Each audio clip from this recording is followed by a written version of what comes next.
Margot était de retour sur France 2. La charmante blonde a une fois de plus participé au Master de N'oubliez pas les paroles, émission présentée par Nagui. Malheureusement, elle n'a pas réussi à aller au bout de la compétition. Une élimination sur laquelle elle s'est exprimée rapidement. C'est en décembre 2019 que le public a découvert Margot dans N'oubliez pas les paroles.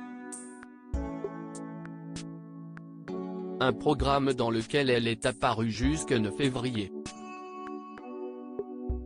Mais après 59 victoires, elle a été éliminée de la compétition.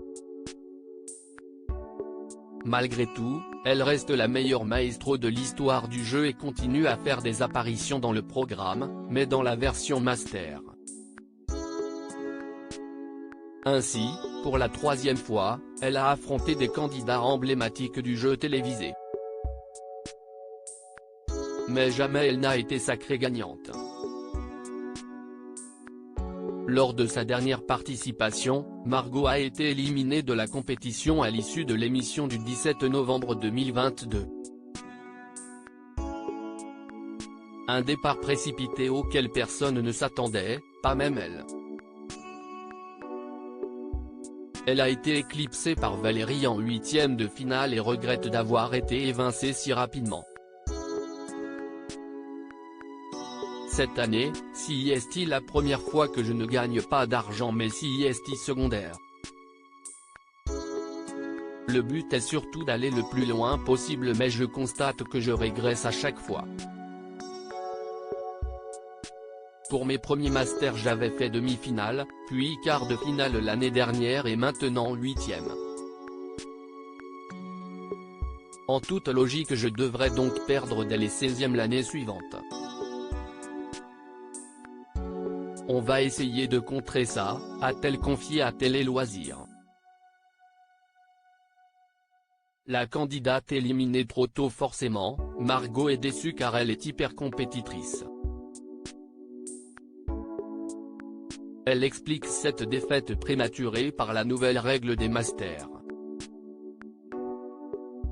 Cette année, les candidats pouvaient être soumis à des reprises, de quoi en déstabiliser plus d'un. Je suis forcément un peu frustré car avec des mêmes chansons classiques et non des reprises je serais peut-être allé plus loin. On ne le saura jamais car Valérie est très forte et aurait peut-être quand même gagné. Mais cette nouvelle règle m'a quand même apporté pas mal de stress.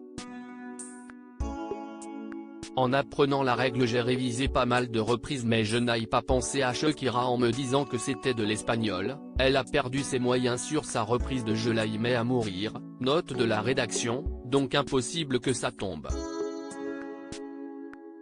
Si j'étais tombé sur une des reprises de la Star Academy j'aurais sûrement pu m'en sortir car il y en a que je connais mieux que les originales, a-t-elle conclu le sujet. Espérons pour elle qu'elle fera mieux auquel cas, il pourrait y avoir du rififi dans l'air.